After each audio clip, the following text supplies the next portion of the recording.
समस्तको सत्य प्रकाश करिले अल्प किछि कथा देउ जानि तो नथिले सबु कथा जनाइब बाजाको बुझिले निज गृहे प्रवेशिन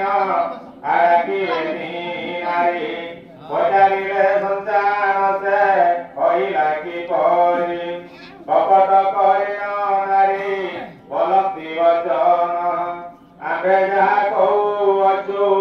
ताहा तुम्हे शुण सान पानी गंगा कूले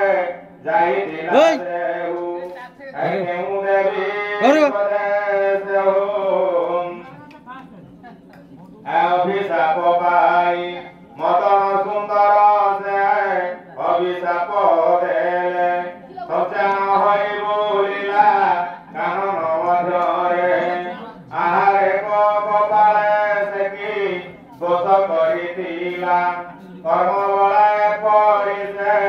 जन्म लगिला कर्म पड़िथिले कल्पे